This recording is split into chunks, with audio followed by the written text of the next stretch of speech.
మీరే మీ పిల్లల కోసం ఎంబీబీఎస్ అబ్రాడ్ చూస్ చేసుకోవాలనుకుంటే ఎలా సెలెక్ట్ చేసుకుంటారు?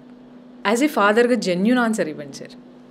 యాజ్ ఎ పేరెంట్గా మీరు నన్ను అడిగితే I'll do my own research అండి. అంటే మన రీసెర్చ్ మనం చేయాల్సిన అవసరం ఎంతైనా వచ్చేసింది. ఈ రీసెర్చ్ ఎలా చేయాలి? అగైన్ మనం ఇందాక నుంచి అడిగిన క్వశ్చన్స్ ఆన్సర్స్ అన్నిటిలోనూ మీకు కామన్గా చెప్తున్న పాయింట్ ఒకటే, డాక్యుమెంట్ని వెరిఫై చేసుకోవాలి. ఆ డాక్యుమెంట్ అనేది ఆథెంటిక్ వెబ్సైట్లో ఉండాలి అండ్ ఆ డాక్యుమెంట్ని మాత్రమే మనం నమ్మాలి. ఈ ఆథెంటిక్ వెబ్సైట్స్ ఏంటి, లేకపోతే ఆ డాక్యుమెంట్ ఏంటి అనేది రీసెర్చ్ చేసుకున్న తర్వాత ఆ డాక్యుమెంట్లో ఉన్న పాయింట్స్ ఎన్ఎంసి రెగ్యులేషన్స్ మ్యాచ్ అవుతున్నాయా లేదా అనేది చెక్ చేసుకున్న తర్వాత మాత్రమే ఒక కంక్లూజన్కి వస్తాను ఏ కంట్రీకి నా పిల్లల్ని పంపించాలి.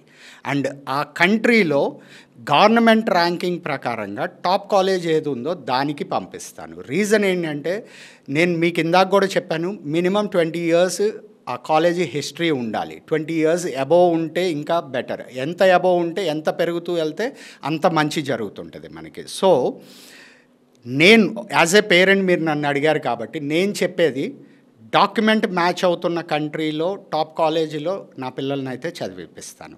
అండ్ దీంతో పాటుగా నేను చెక్ చేసుకునేది కన్సల్టెన్సీ సపోర్ట్ సిస్టమ్ ఎలా ఉంటుంది. రీజన్ ఏంటంటే నేను 17 ఏళ్ళ 18 ఏళ్ళ నా పిల్లల్ని పంపిస్తున్నప్పుడు అక్కడ ఉండి నా పిల్లల్ని చూసుకునేది ఎవరు?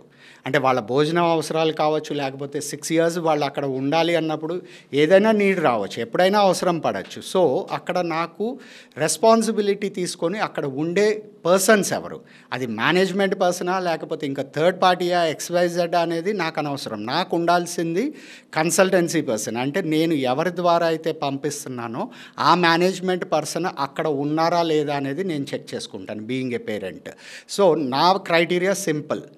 ఒక పేరెంట్గా మీరు నన్ను అడిగారు కాబట్టి చెప్తున్నాను, ఎన్ఎంసి రూల్స్ అనేది కాంప్లికేషన్స్ లేకుండా మ్యాచ్ అవుతున్న కంట్రీలో టాప్ కాలేజీలో అండ్ కన్సల్టెన్సీ సపోర్ట్ ఉన్న ప్లేస్లో నా పిల్లల్ని చదివిపిస్తాను.